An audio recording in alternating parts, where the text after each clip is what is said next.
There is a surprising new name that the New Orleans Saints could draft at 9th overall. Ladies and gentlemen, today we're going to talk the NFL draft. We are a few days away, finally, from the actual draft happening. The rumors, the speculation, all that will end in a few days. Speaking of a few days, I'll be live streaming the draft, the entire first round, on Thursday night. Make sure you are watching. It'll be on Twitch, Twitter, and YouTube. This channel, my Twitter, or my Twitch. So any of those avenues, any of those mediums, if you will, watch the draft with the face of the franchise. Okay, so Todd McShay put out a hour-long video where he just kind of jumped from topic to topic and talked about a bunch of different stuff, and we're going to kind of go through that a little bit. We're going to look at some other news and information from Adam Schefter and from some betting markets and Twitter and try and piece together the draft, all right? At this point, the draft is a lot less of evaluating players and a lot more of evaluating what teams are going to do. All right. So a month ago, yeah, you want to evaluate, okay, who actually are the best players? Like who's the crop of players we should be talking about? Now it's, okay, we already know who the best players are, or the crop of players, or the names, or whatever. Now we have to look at what the teams are probably going to do, what they're saying, what the rumors are, and then you place the players in there, all right? What we've learned so far, I think, is that the Saints aren't drafting a quarterback at 9. I think we've already gone past that. I don't think that's happening. What is happening, though, is all of a sudden, all these edge rushers and all these defensive linemen are like skyrocketing up the draft board for every team. And I think the Saints may find themselves in that world. And we're going to let Todd go ahead, and then I'll show you what I mean. 6, 7, 8, 9. Yeah. Vegas, Jets, Panthers, Saints.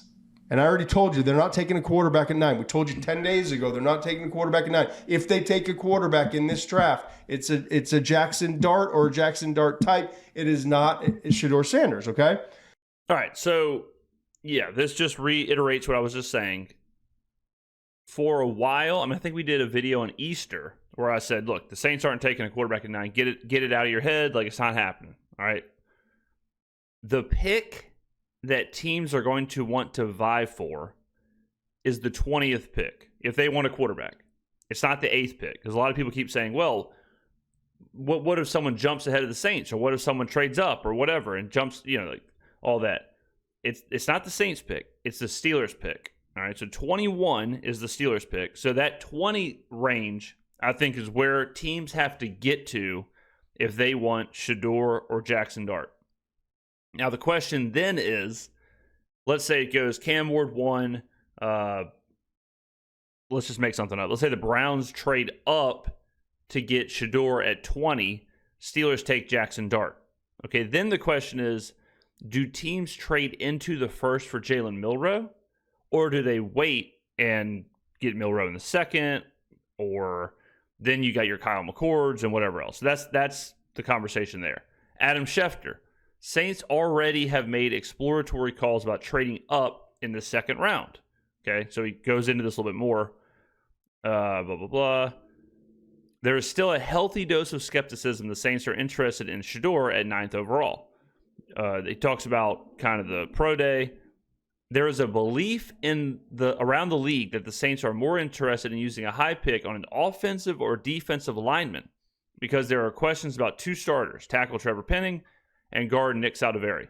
The belief is they want to draft a quarterback, just maybe not at 9 and maybe not Sanders. As another personnel executive said, I don't think New Orleans is taking Shedeur. I think they're hot and heavy on Jackson Dart. Now, okay, let's keep going. Speaking of Dart, there's skepticism about whether the Saints would take the Ole Miss passer at 9. It feels high to many around the league. They have an equally strong need on defense and had a contingent of officials, including Kellen Moore, in Athens, Georgia on Thursday to visit with Jalen Walker and Mykel Williams. Okay. Dart would figure to be squarely in play for the Saints' next pick, whether that's in the second round or a trade-up. And then there's this. New Orleans already has made exploratory calls about trading up in round 2. And it's worth noting it has 2 third and 2 fourth round picks. All right. So a lot can be gleaned from that. First is the Shedeur at 9 thing probably isn't happening. The second is they like Dart. How do they get Jackson Dart? Where do you have to get to get Jackson Dart? Is it trading back up into the first? Is it in the second? Whatever. The next part is right here. Okay? Jalen Walker and Mykel Williams. Walker ain't going to be there. Walker is going to Carolina unless Carolina moves. So then we see Mykel Williams' name. All right, now I'm going to let Toddy continue, and then we'll talk more about that. Here's what I'm hearing. They all want Walker.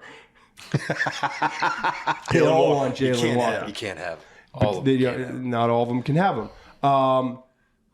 If it's not Walker with the Jets, again, Tyler Warren's on the board. This Jahdae Barron, like keep an eye on that thing. Brandon Graham. Okay. He, by the way, he says Brandon Graham throughout the entire video.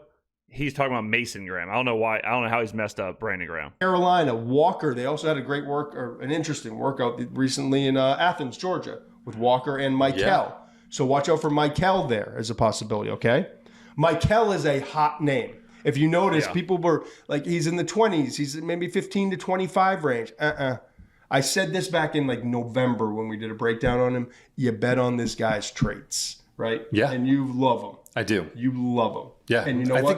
I think his game translates to the NFL. The league loves him. Physical, tough. I saw a board the other day with an evaluator that we both trust. Like, he's in like the top 6 or 7 overall. Okay. Interesting. And I think it's reflective of what's going on in the league. These edge rushers are all over the place. I would never work out next to Jalen Walker if I were him, by the way. So here we are. So we got 6 Vegas, 7 Jets, 8 Carolina, 9 New Orleans. I'm talking a defensive run. Vast majority could be edge rushers. I'm talking Walker. After Carter goes through, Walker, Mykel. And this is where it's getting. By the way, something else I heard. I've heard rumors that if the Giants take Shedeur at 3 and Abdul Carter is there at 4, I've heard that there could be interest in some moving around at 4 to get Carter. I've heard if he drops to 4, could be one of those things where people are desperate to get involved and get Abdul Carter. It gets interesting. New Orleans, this is what I'm told. All right, here we go. Cam Jordan's at the very end. Some people think he's at the end. Yes. This year is the year to bring in. Cam gets one more year. Let's help develop. We got 2 guys in this draft that look, and this is the exact quote. When you're going and trying to project, Todd, think Cam Jordan body type. Think who looks most like. If you could get another Cam Jordan, that'd be nice. I mean, he's had an unreal career. So I get trying to do that. They've got the defense built around him. Like, it just makes sense, right? So the 2 guys that fit that are Mykel and Shamar Stewart. Okay? So keep an eye on those 2 big names to be this year. Have this veteran who's willing to help, who's a saint. Loves the organization. So he's going to help coach him up, get him ready for 2026, hand the torch off. Okay, so that's all. Now here's, all right, so here's where I'm not confused, but here's why I push back on that a little bit. Cam doesn't play that much. Cam is not a starter. Cam is not a majority. He's not a majority rep guy anymore. He wasn't last year. I don't assume he's going to be this year. So this idea of like, well, Cam Jordan's just going to mentor him up, hand it off. It's like, all right, well, we still have Carl Granderson and Chase Young. So part of me does not buy fully into, and I have said this for weeks, part of me does not buy into the edge thing because of that. Because of, it just doesn't, like, I understand the Cam part, but it doesn't solve the Carl Granderson Chase Young part. And even if you don't think they're great, they're on the team and they are paid and they have contracts. Like, you still have to deal with it. Even if you say, well, if you draft whoever, they're going to be better than Chase Young. It's all right. Well, then you still have Chase Young and you still have him on the roster. And now you're paying him, and why do you have him, right? You still have Carl Granderson. Like, why do you have him at that point? But I do think there's some smoke here. All right. So let's take a look. So now we have Adam Schefter, who's talking about Jalen Walker and Mykel Williams and the Saints. We already know Walker isn't going to be there. Now, Todd McShay is talking about Jalen Walker and Mykel Williams, specifically Mykel Williams. Let's go look at the odds. The position of the New Orleans Saints' first drafted player. When we talked about this 4 days ago, quarterback was the favorite. But look what's the favorite now. It's defensive lineman or edge. All right. Now it's interesting because different markets are totally different. MGM has quarterback as a heavy favorite, minus 140. Okay, quarterback is plus 280 here. So it's a vastly different market. Plus 425 is defensive line edge. Huge difference. If we take quarterback out, all right, which we pretty much have, and some of the markets have as well. If you take quarterback out and you get to defensive line edge, all of a sudden you get some serious value. Let's take a look at something else that's interesting. To be a top 10 pick, all right, Mykel Williams is plus 230 all of a sudden. All of a sudden, he's up there to be a top 10 pick. And you see that and you're like, well, if he's going to be a top 10 pick, which plus 230, he's not a favorite to be a top 10 pick, but pretty close. The team that makes the sense are the Saints, especially if you take out Shedeur and Jackson Dart. All right. So I'll go ahead and tell you this right now. I made a bet today. I've made 2 bets on the Saints picks. First bet was Tyler Warren. Where's the Saints? I just had him. The first bet I made was Tyler Warren to go to the Saints. Let's see here. 9th overall pick right here. I took Tyler Warren plus 900 or 9-1 because I think if he's on the board, I think the Saints take a look at him. The more I'm hearing, the more I think he won't be on the board. It now sounds like the Jets could take him. Sounds like the Jaguars could even take him. But if he's there, I think there's a really good chance the Saints would take him. All right. Now, the next one I bet is Mykel Williams. Because if you take Sanders and Dart out, all right, and you're looking at Shedeur Stewart or Mykel Williams, why wouldn't you take Mykel Williams? Shedeur Stewart is so raw. He's had 1.5 sacks last 2 years. If Mykel Williams is fringe top 10 and flying up draft boards, and the Saints just met with him, and seemingly people around the league think that he is a fit or edge is a need, I think there's a lot of value right here in Mykel Williams 12-1. So I took that as well. Now remember, if you're betting dogs like this, you just need one to come in, right? If you're betting $100 on Warren, you win $900. If you bet $100 on Mykel, you win $1,200. Obviously, either one wins for you. So when you're betting big dogs like that and trying to find value, it's okay to bet multiple. I'm not telling you to, but I'm just telling you what I did. All right, then we see NFL rumors, a.k.a. at NFL Rums. Saints are not likely to take a quarterback with their top 10 pick. The team could trade up late in first or use second-round pick on quarterback. Now, I'm assuming this is just copy-pasting what Schefter's saying, but still. All right, so let's look at Mykel Williams because we really haven't talked about him. Mykel, so he's 6'5", 260 pounds, nasty. Okay, obviously played at Georgia. Physical specimen who emerged from the talent-rich state of Georgia. Mykel has been turning heads since his days dominating in high school. 6'5", 265-pound defender, steadily built his resume over 3 seasons in Athens, earning second-team All-SEC honors in 2023 and 2024. While his raw numbers might not jump off the page, his impact goes well beyond the stat sheet. All right. Let's see here. Showcases rare power at the point of attack, brings scheme versatility, can play with his hands in the dirt or standing up. Obviously important for the Saints scheme. Natural leverage player who excels at setting a strong edge, using his length and heavy hands to stack and shed blocks with authority. Let's see. Brings a nasty bull rush that can collapse the pocket. Possesses an elite motor that never quits. And then if we go to PFF's big board is all jacked up. Don't look at the numbers. Williams is a strong versatile edge prospect whose motor is always running hot. Pass rush profile and consistency are lower than ideal for a projected top 20 pick, but his floor as an elite run defender is so high and his build is so alluring that he's worth taking the chance on in that range for a team running odd or even front. Okay. I think this is a guy we got to look at. Now, I mean, like I said, their big board is jacked up. I don't think they're updating it frequently because they still have they have Jalen Walker at 25. That's not happening, right? They have Kelvin Banks at 22, not happening.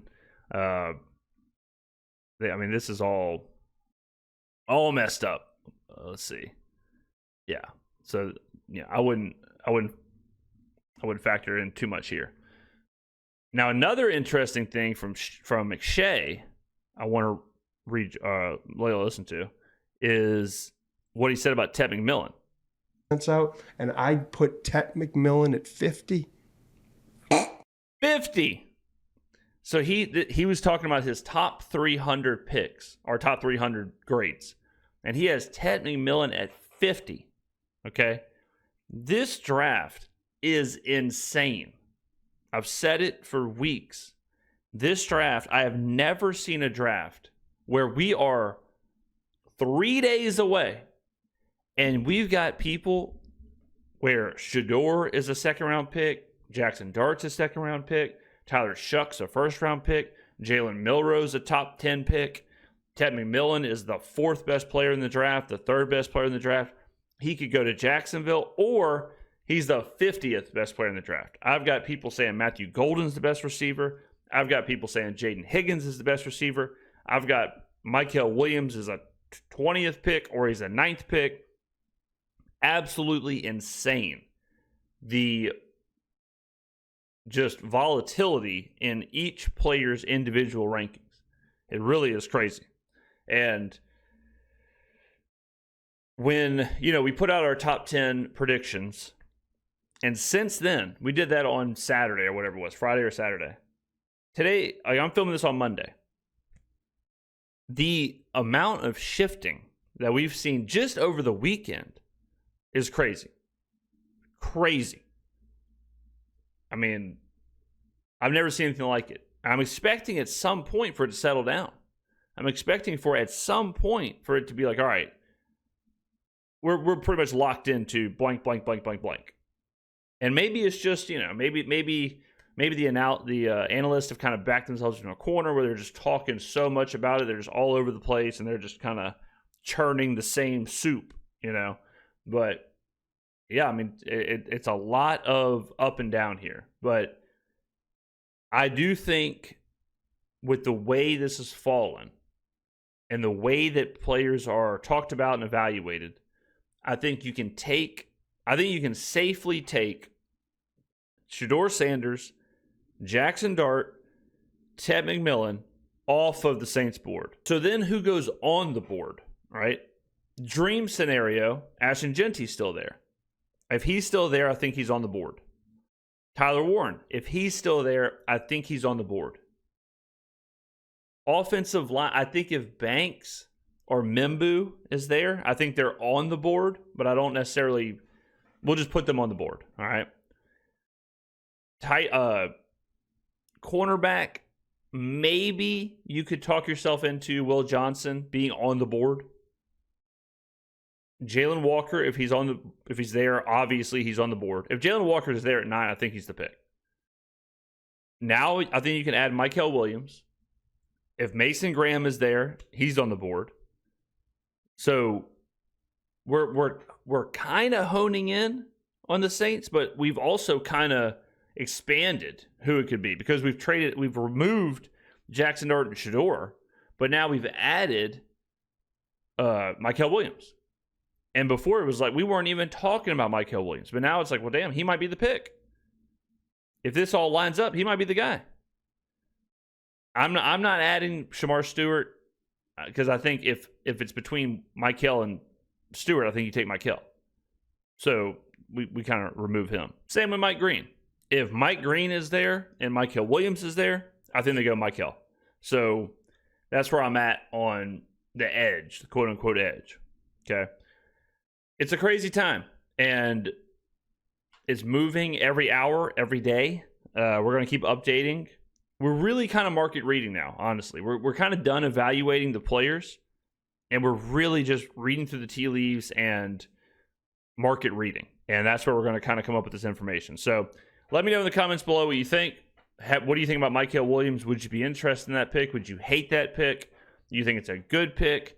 Or who would you take? Let me know. Thank you for watching, and I will see you in the next video.